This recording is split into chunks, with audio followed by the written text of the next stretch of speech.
प्रधानमंत्री नरेंद्र मोदी 26 सितंबर को अमेरिका की यात्रा पर पहुंच रहे हैं। तो यहां वो संयुक्त राष्ट्र महासभा में भाषण देंगे। साथ ही अमेरिका के राष्ट्रपति बराक ओबामा से मुलाकात करेंगे। इसके अलावा वो अप्रवासी भारतीयों यानी एनआरआईज की भी एक बड़ी सभा को संबोधित करेंगे। इंडिया न्यूज पीएम मोदी के दौरे के हर खास बात बताने सबसे पहले अमेरिका पहुंच चुका है। अंदर की बात में न्यूयॉर्क से देखिए मोदी के दौरे की live report. I love New York करोड़ों न्यूयॉर्क वासियों के दिलों में और दुनिया के कई सारे देशों के रहवासियों के दिलों में ये बसता है आई लव न्यूयॉर्क। और आई लव न्यूयॉर्क कहने आ रहे हैं भारत के प्रधानमंत्री नरेंद्र मोदी। न्यूयॉर्क के इसी टाइम्स स्क्वायर पर हम इस वक्त खड़े हुए हैं। न्यूयॉर्क का दिल कहलाता है टाइम्स स्क्वायर और प्रधानमंत्री मोदी यहाँ पर अमेरिका वासियों का दिल जीतने के लिए आ रहे हैं। प्रधानमंत्री नरेंद्र मोदी यहाँ पर 26 तारीख को पहुंचेंगे और 27 तारीख को वो यूएन जनरल असेंबली को संबोधित करेंगे। और बड़े लंबे अरसे बाद पहली बार ऐसा होगा जब विदेश मंत्री के तौर पर अटल बिहारी वाजपेयी ने यूनाइटेड जनरल असेंबली को हिंदी में संबोधित किया था और प्रधानमंत्री Narendra Modi extempore UN general assembly को हिंदी में संबोधित करेंगे। ऐसी संभावनाएं जताई जा रही हैं। इसी खूबसूरत शहर न्यूयॉर्क के मेडिसन स्क्वायर गार्डन में वो 20,000 भारतवासियों को संबोधित करेंगे जो यहाँ पर एनआरआई बनकर रह रहे हैं। और यहाँ पर टिकटों की ओवर बुकिंग हो चुकी है। साथ ही साथ वो दुनिया के टॉप 10 कंपनियों के सीईओ से मिलेंगे और साथ ही साथ भारत के जो बड़े एनआरआईज हैं उनके साथ एक राउंड टेबल कॉन्फ्रेंस करेंगे, उनके साथ डिनर करेंगे और कई सारे देशों के राष्ट्राध्यक्षों से मिलेंगे। हालांकि उनकी मीटिंग नवाज शरीफ से होगी यह भी तय नहीं है। उसके बाद उनका ग्रैंड वेलकम किया जाएगा वॉशिंगटन के अंदर, जहां पर उनकी मीटिंग अमेरिकी राष्ट्रपति बराक ओबामा से होगी। तो नरेंद्र मोदी का कार्यक्रम नवाज शरीफ से होगी यह भी तय नहीं है। उसके बाद उनका ग्रैंड वेलकम किया जाएगा वॉशिंगटन के अंदर, जहां पर उनकी मीटिंग अमेरिकी राष्ट्रपति बराक ओबामा से होगी। तो नरेंद्र मोदी का कार्यक्रम लगभग तय है। और हमें ये याद रखना चाहिए ये वही अमेरिका है जिसने नरेंद्र मोदी को सालों तक वीजा नहीं दिया था। लेकिन नरेंद्र मोदी अब जब ओवरवेलमिंग मेजोरिटी से भारतीय पार्लियामेंट के अंदर चुनकर आए हैं प्रधानमंत्री के तौर पर, तो अमेरिका अब उनके लिए पलक पांवले बिछाए बैठा है और भारत से नए सिरे से संबंध बनाना चाहता है। Deepak Chaurasia, Times Square, New York, India News के लिए। मैं इस वक्त खड़ी हूँ न्यूयॉर्क के टाइम्स स्क्वायर में। मेरे पीछे जो इमारत आप देख रहे हैं ये इमारत टाइम्स स्क्वायर की पहचान है। ये घड़ी जो आप इस इमारत में देख रहे हैं इस घड़ी की वजह से इसे टाइम्स स्क्वायर कहा जाता है। और इस इमारत पर जो आप चमकती हुई नियॉन लाइट से सुसज्जित होर्डिंग्स देख रहे हैं ये दिन रात चमकती हैं। वैसे ही ये शहर कभी रुकता नहीं है, दिन रात चलता है। और अब से कुछ रोज बाद भारत के प्रधानमंत्री नरेंद्र मोदी इसी शहर में आने वाले हैं। न्यूयॉर्क में संयुक्त राष्ट्र महासभा में उनका भाषण होना है, हिंदी में कहा जा रहा है वो भाषण देंगे। और इसके अलावा सबसे ज्यादा नजर जिस पर है वो इस पर है कि प्रधानमंत्री की आखिर जब मुलाकात होगी अमेरिका के राष्ट्रपति बराक ओबामा से, तो उस मुलाकात से क्या निकल कर आएगा, उस मुलाकात का खाका क्या होगा। भारत को भी बहुत सारी उम्मीदें हैं अमेरिका से और अमेरिका को भी भारत से बहुत सारी उम्मीदें हैं। पहले अमेरिका की बात करते हैं। अमेरिका भारत को एक बड़े आर्थिक बाजार के तौर पर देख रहा है और उसे उम्मीद है कि वो 4 से 5 बिलियन डॉलर्स की रक्षा सौदे जो है वो भारत के साथ कर सके। इसे लेकर फाइनल जो मुहर है वो यहाँ पर अमेरिका में लग सके। इसके अलावा अमेरिका चाहता है कि भारत अपने जो न्यूक्लियर लॉज है, न्यूक्लियर लायबिलिटी लॉ है, उसमें थोड़ी सी ढिलाई करे, उसकी कंपनियों के मुताबिक उस लॉ को थोड़ा सा तब्दील करे, जिसको लेकर भारत फिलहाल अड़ियल रुख पर अड़ा हुआ है और भारत अभी उसमें कोई तब्दीली करने को तैयार नहीं है।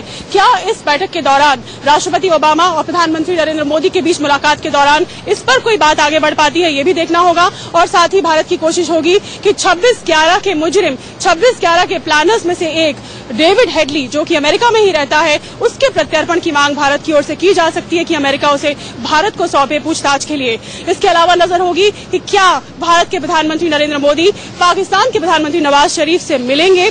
यूएनजीए के साइडलाइंस पर यह मुलाकातें अक्सर हुआ करती हैं, पिछले साल भी हुई थी। लेकिन क्या आज के परिप्रेक्ष्य में, आज के माहौल में भारत और पाकिस्तान के बीच में कोई बातचीत होगी? भारत की विदेश मंत्री सुषमा स्वराज कह चुकी हैं कि डिप्लोमेसी में यानी कूटनीति में किसी तरह के फुल स्टॉप्स नहीं होते, कोलन सेमीकोलन्स होते हैं, यानी संभावनाएं बनी रहती हैं। लेकिन सीमा पर जो तनाव बना हुआ है भारत और पाकिस्तान के बीच में और हालिया जो बयानबाजी हुई है, उसके मद्देनजर एक बड़ा सवालिया निशान इस बात पर रहता है कि क्या भारत और पाकिस्तान के बीच बातचीत होगी और नवाज शरीफ और प्रधानमंत्री नरेंद्र मोदी अलग से मिलेंगे कि नहीं मिलेंगे। कैमरामैन सुरेंद्र सिंह रावत के साथ Sheetal Rajput, Times Square, New York, India News. New York में नरेंद्र मोदी यूएन को संबोधित करेंगे, वॉशिंगटन में बराक ओबामा से मिलेंगे, लेकिन उनका सबसे बड़ा कार्यक्रम होने वाला है मेडिसन स्क्वायर पर। और हमारे साथ हैं संगीता मलिक जी और आत्मा सिंह जी, जो इस कार्यक्रम के संयोजक हैं, संचालक हैं, और हम इनसे बातें करेंगे कि इनके जेहन में कहां से आया आखिरकार किस तरह का प्रधानमंत्री नरेंद्र मोदी का कार्यक्रम करना है, और साथ ही साथ कैसी हैं इसकी तैयारियां, इसका हम पूरा का पूरा जायजा लेंगे। मेरा कैमरामैन अंकुर खंडेलवाल हमारे साथ हैं, जो इस पूरे यात्रा में हमारे साथ होंगे, और साथ ही साथ मेरी सहयोगी शीतल राजपूत भी इस कार्यक्रम में हमारे साथ बनी रहेंगी। संगीता जी, सबसे पहला सवाल आपसे, ये ख्याल आपके जेहन में कहाँ से आया? क्योंकि क्या ये गुजरात के वक्त से आया जब नरेंद्र मोदी जी को वीजा नहीं मिल रहा था? हाँ, एक्चुअली जब उनका वीजा रिजेक्ट हुआ था उसके बाद से यहाँ पे सारे इंडियंस को बहुत ज्यादा दुख हुआ था। इवन उस टाइम भी उनका हम लोगों ने एक लाइव शो किया था जो इंडिया से वो बोले थे, और यहाँ पे हमारे पूरे हॉल भरा हुआ था। शिकागो, न्यू जर्सी दोनों जगह पे हुआ था वो, और तब से everybody wanted him to come. And जैसे ही वो प्राइम मिनिस्टर बने और यहाँ पे सब लोग एकदम से तैयार हो गए कि जैसे ही वो आएंगे तो हम बहुत बड़ा शो करेंगे। एंड जब हमारी मीटिंग स्टार्ट हुई तो almost 50,000 to 100,000 people wanted to join this show, but हम लोगों को इतना बड़ा कोई स्टेडियम अवेलेबल नहीं था जो डेट हमें पीएम मोदी से मिल रही थी, तो इसलिए हम लोगों ने मेडिसन स्क्वायर गार्डन पे सेटल किया। और अभी भी उसकी कैपेसिटी अराउंड 18 to 20,000 लोग पीपल है, but there are people who have registered, around 40,000 people have registered, and rest of them will not be getting a ticket, and they are disappointed, but nobody can do anything about it. Sangeeta जी, आपने बताया कि medicine Square garden को finalise करने से पहले आपने बहुत सारे वेन्यूज सोचे, आपने बहुत सारे ऑप्शन सोचे कि क्या क्या किया जा सकता है पीएम मोदी के लिए, जरा वो हमारे दर्शकों को बताइए।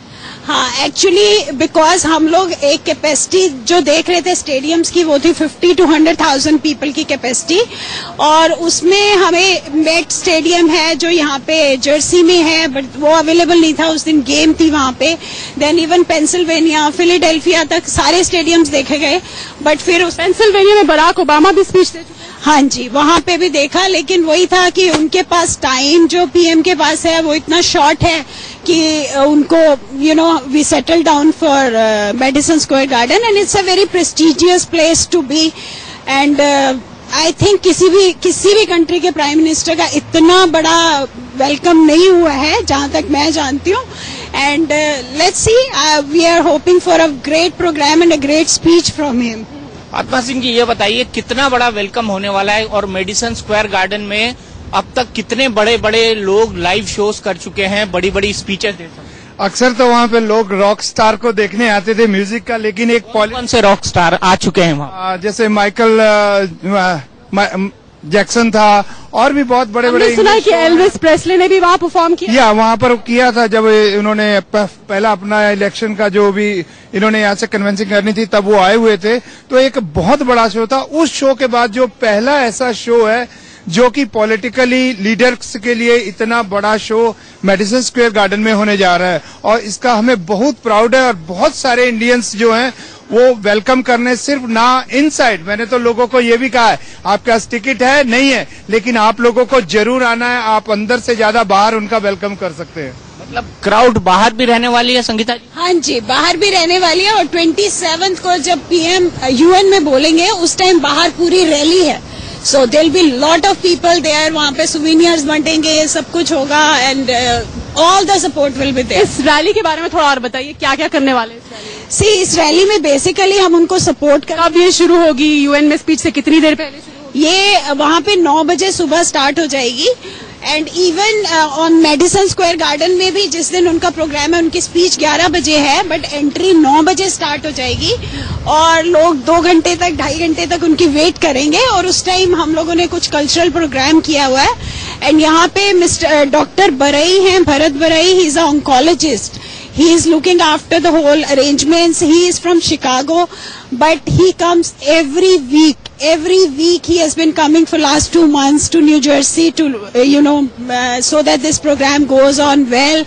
And he does meetings with all the Karyakartas, and we are really working hard for this event, and we want to make it a grand success. आत्मा सिंह जी, अभी तक कितने राउंड की बातचीत हो चुकी है इस इवेंट को सक्सेसफुल बनाने के लिए? ये तो 2 महीने से पूरी बातचीत चल रही है और मोस्टली जो मीटिंग्स हैं वो हमारे यहाँ पे कॉन्सुलेट जनरल के ऑफिस में होती है, जहाँ पे सभी कम्युनिटी के लीडर्स को बुलाया जाता है और उनसे क्या क्या उनकी डिमांड्स हैं और क्या क्या नरेंद्र मोदी साहब से वो लोग एज ए प्राइम मिनिस्टर जो यूथ है वो क्या चाहता है। तो उन्होंने कोशिश की है डॉक्टर बराई ने कि सारी कम्युनिटी को, इसमें एम्बेसडर भी दयाशंकर जी और सिद्धू साहब भी शामिल हैं, वो अपने पूरे ध्यान से उस प्रोग्राम को देख के कि किसी भी कम्युनिटी को कोई ऐसा दुख ना हो या उनको शामिल ना किया जा सके, ऐसा कुछ नहीं होना चाहिए। वो बहुत बारीकी से इन सब चीजों को देख रहे हैं और इस कारण हर कम्युनिटी में एक जोश है कि जैसे ही नरेंद्र मोदी भाई आएंगे और हम उनको देखने जाएंगे, यूथ हो, छोटा हो। मेरा बच्चा 10 साल का, वो भी कहता है पापा मैंने भी जाना है। तो मैं बोला ठीक है, तेरे को नरेंद्र मोदी भाई जरूर अपन दूर से दिखाएंगे, पास तो जा नहीं सकते लेकिन दूर से उनको जरूर मिलवाएंगे। संगीता, मैडिसन स्क्वायर गार्डन में जो लोगों का चुनाव हुआ है, जो लोग इस इवेंट को अटेंड कर सकते हैं, वो लॉटरी के जरिए हुआ है, तो फाइनल जो क्राउड हुई है वो किस तरह की क्राउड है? हम लोगों ने कोशिश ये की है कि हर तरह का क्राउड हो, बिकॉज पीएम भी यही चाहेंगे कि वो सारी इंडिया के नेता हैं तो सब तरह का क्राउड हो। उसमें यंग क्राउड भी बहुत है, बिकॉज मोदी जी यंग लोगों को बहुत मोटिवेट कर रहे हैं। जो लोग पहले पॉलिटिक्स से बिल्कुल दूर रहते थे, now they are coming close to politics, they think about their nation more. उसमें हिंदू, पंजाबी, साउथ इंडिया के बहुत से लोग आ रहे हैं। यंग क्राउड बहुत आ रहा है। आईटी प्रोफेशनल्स हमारे जो यहाँ पे H1 वीजा पे हैं वो लोग बहुत हैं। Students are excited, everybody is so excited about this event that you will get a very good mix of crowd over there. Sangeeta ji, ये बताइए कि प्रधानमंत्री नरेंद्र मोदी से इस मेडिसन स्क्वायर गार्डन के इवेंट को लेकर कितने दौर की बातचीत हुई है आप लोगों? हम लोगों की वही बताया कि हर वीक हम लोग मीटिंग करते हैं, हर week from last 2 months, and everybody has devoted lot of time for this program. We want to make it successful. And even पहले तो हम लोगों ने एक प्रपोजल ये भी दी थी, क्योंकि हमें मालूम है नरेंद्र जी बहुत यंग क्राउड के साथ जुड़ते हैं, तो हमारी एक प्रपोजल थी which we named it as 40-40-40, like we wanted to bring 40 young people. हाँ जी, हम 40 लोगों को, हम लोग यंग 40 लोगों को लाना चाहते थे एंड 40 मिनट चाहते थे प्राइम मिनिस्टर के साथ, और उसमें हम 40 इशू लिखना चाहते थे जिसके बारे में। And basically then we thought, because हमें मालूम है कि वो बहुत बिजी शेड्यूल है, नहीं टाइम दे पाएंगे, तो हमने एक मेमोरेंडम तैयार किया है which we are calling it as a better India, जिसमें हम लोग यहाँ पे जितने की इंडियंस यहाँ पे हैं, they want to utilise their capacity कि हम लोग इंडिया में क्या कंट्रीब्यूट कर सकते हैं और कैसे हम इंडिया को बेटर बना सकते हैं। अच्छा, ये बताइए कि पीएम के खुद नरेंद्र मोदी के कुछ इंस्ट्रक्शंस रहे हैं आपको इस इवेंट को लेकर या बाकी आयोजनों को लेकर कि कैसा होना चाहिए, कैसा नहीं होना चाहिए? नहीं, उनके ऐसे कोई इंस्ट्रक्शंस नहीं थे, बट हम लोग इनिशियली पसंद नापसंद या कुछ उन्होंने अगर जाहिर किया? नहीं, उनका बस बेसिकली यही था कि क्राउड जो है हमारा मिक्स्ड क्राउड होना चाहिए। एक कम्युनिटी को हमने नहीं, वी शुड हैव एवरीबडी, क्योंकि लॉटरी सिस्टम हो रहा है तो ये नहीं होना चाहिए कि लॉटरी में सिर्फ एक ही तरह की कम्युनिटी आए। He wanted all everybody to join the show. So Atma Singh जी, ये बताइए कि जो इवेंट ये हो रहा है, इस इवेंट में किस किस कम्युनिटी के लोग आएंगे, और जो लॉटरी सिस्टम से निकाला गया है उसमें क्या मिक्स कम्युनिटी की तरफ जोर दिया गया है प्रधानमंत्री मोदी की तरफ से? इन्होंने सबसे पहले किया था भरत बरोई साहब ने कि सभी जितनी ऑर्गेनाइजेशंस है, सब ऑर्गेनाइजेशन को वेलकम पीएम में .org में सबको उन्होंने इनवाइट किया कि आप लोग अपनी जिन्होंने आना चाहते हैं वो अपनी ऑर्गेनाइजेशन से थ्रू से आप इनवाइट करें, अपने टिकटों के लिए वहां आने के लिए जो पासेस चाहिए उनके थ्रू भेजें। तो उससे क्या होता था, हमें मालूम है सिक्योरिटी पर्पस पे भी कि कौन लोग आ रहे हैं और किस कम्युनिटी से आएंगे। तो हमें उस ऑर्गेनाइजेशन के थ्रू से हमने सबको पिक किया कि कितने ऑर्गेनाइजेशन हैं, और हर ऑर्गेनाइजेशन को यहाँ पे रिप्रेजेंट करने के लिए हमने ये मौका दिया कि आप अपने जितने आपके जो मेंबर्स हैं आप उन्हें लेके आइए, अपने मेंबर्स को। फिर उसके हिसाब से कई लोगों ने बहुत बार डाल दिया अपना नाम, क्योंकि एक्साइटेड थे लोग तो वो आना चाहते थे। तो उन्होंने बहुत लोगों ने डिफरेंट ऑर्गेनाइजेशन से भी नाम डाल दिया, लेकिन फिल्टर सिस्टम से जो लोग हमारे पास इंफॉर्मेशन थी उसको फिल्टर करके हर एक ऑर्गेनाइजेशन को भेजा गया। लेकिन पूरे ऑल यूएस से लोग आना चाहते थे, तो फिर बहुत सारे लोगों का 25% हर ऑर्गेनाइजेशन से कट करके, फिर भी अभी हमारे पास इतने पासेस नहीं है। लोग हमें रोज कंप्लेन कर रहे हैं कि हम भी जाना चाहते हैं, हमें क्यों नहीं पासेस मिले, क्या बात है। लेकिन सिक्योरिटी को देखते हुए, क्योंकि नरेंद्र मोदी एक ऐसे पॉपुलर वो है, इसीलिए हमने पेंसिल्वेनिया और न्यू जर्सी और दूर जो स्टेडियम से हमने इनको अवॉइड किया, क्योंकि यूएन से और प्लाजा होटल से बहुत पास है।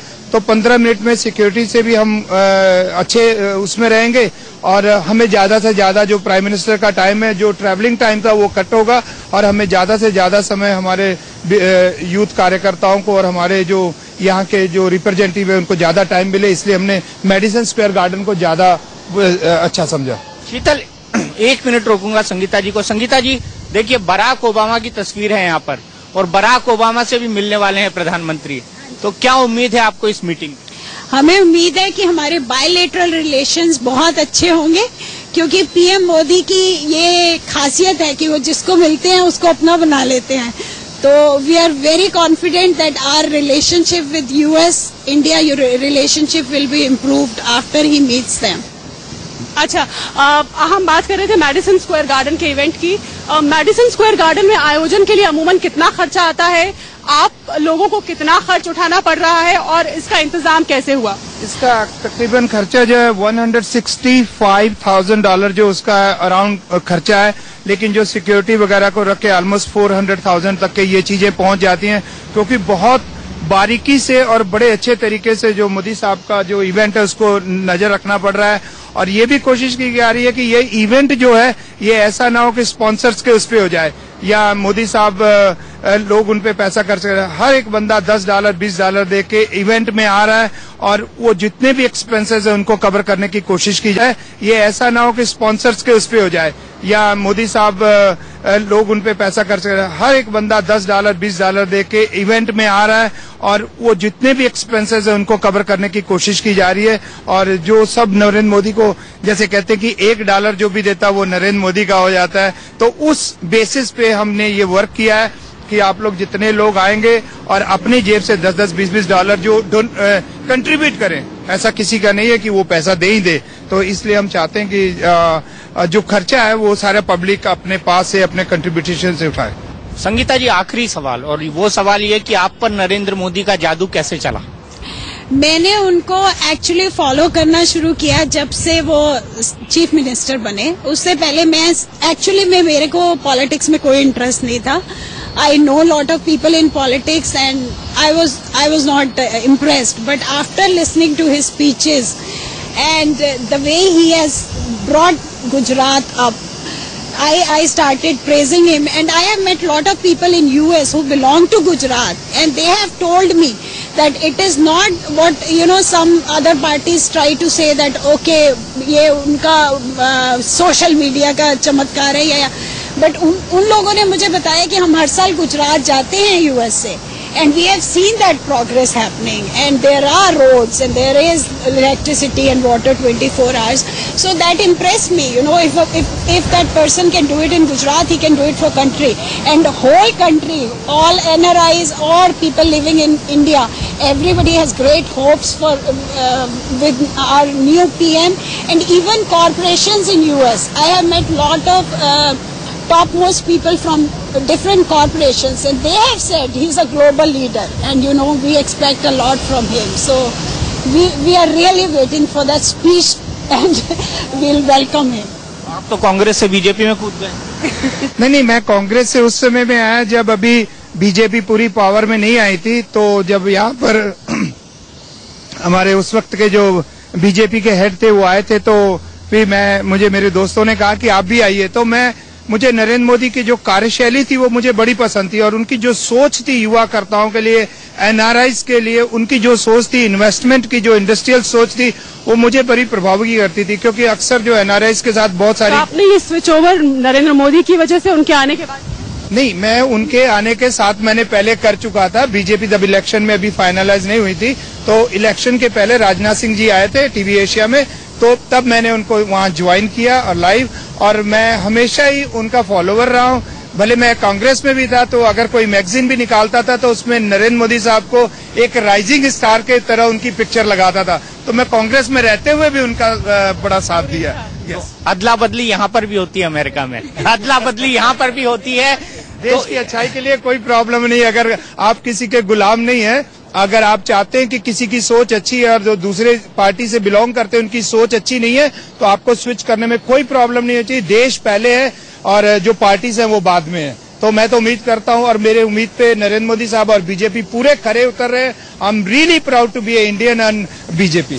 चलिए, really proud to be Indian. और नरेंद्र मोदी जब मेडिसन स्क्वायर पर अपनी बात कहेंगे तो वो भी कहेंगे कि really proud to be an Indian, और अपना नारा दोहराएंगे मेक इन इंडिया। और यही बात उनकी तब होगी जब वॉशिंगटन में वो बराक ओबामा से मुलाकात करेंगे। हमारे खास प्रोग्राम मेडिसन स्क्वायर के कहानी में इतना ही। न्यूयॉर्क से फिलहाल हमें इजाजत दी।